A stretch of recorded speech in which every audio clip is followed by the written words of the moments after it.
So a while back, I did a video about how you can use a DSLR or mirrorless camera for streaming. And I always felt a bit guilty because I should have clarified that you don't need to buy one of those for streaming. It's just if you have one and you're not using it too much, go ahead and add it into your setup. In fact, there's a lot of things that you should actually upgrade before buying a new camera for your stream. So that's what we're going to cover in this episode of Stream Tech.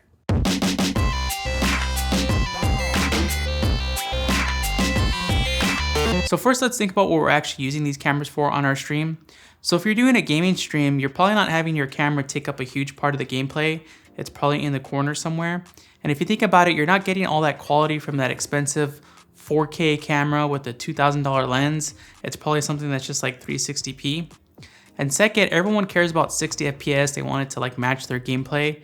But really, you're just kind of sitting in one spot in a box. You're not like moving your hands. Like, unless you're playing Just Dance, having that 60 FPS motion doesn't really pay off.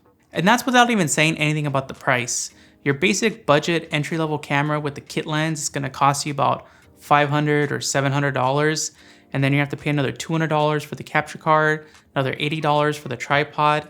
And even if you bought all that, it might not even look better than your basic webcam because you don't have the one thing that you really should be putting your money towards: good lighting. So good lighting can make a bad camera look great, but a good camera can't really do much with bad lighting.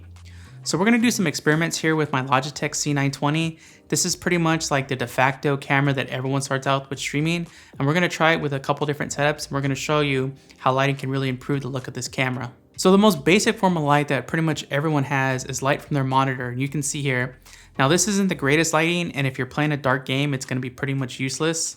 So step one would be just turn on a room light. A room light will help things immensely. Now, if it's over your head, you might look a little dark and scary.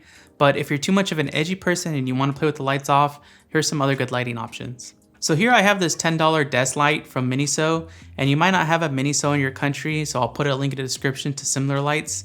And you can see here it has this clamp. That means I can save on desk space, and it has this bendy arm so I can position the light to light my face however I want it to. So there's more and more expensive and specialized lights. Like I have the Blind Spot Gear tile light. There's also the Elgato key light. But I feel like you shouldn't just buy these lights for streaming. You should buy them if you have a lot of applications.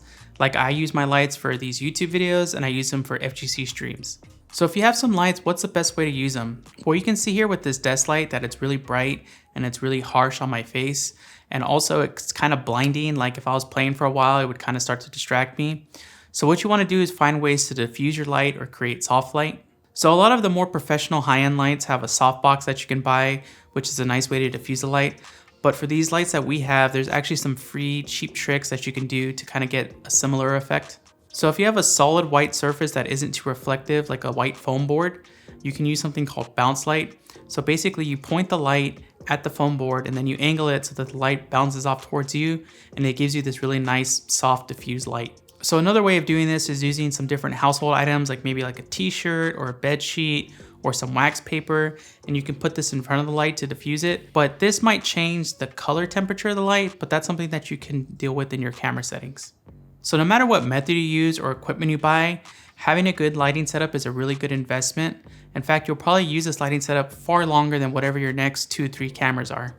Anyway, hope this video was useful. Make sure to hold on to that C920. You can really use it for a long time. Just adjust your lighting setup like I said. Unless you're a just chatting streamer, if you're in just chatting and you're just having the camera on yourself, yeah, buy the expensive camera. And if you're gonna buy that expensive DSLR mirrorless, again, check out my video. I tell you all the details about how to use it. Anyway, thanks for watching. Catch you later.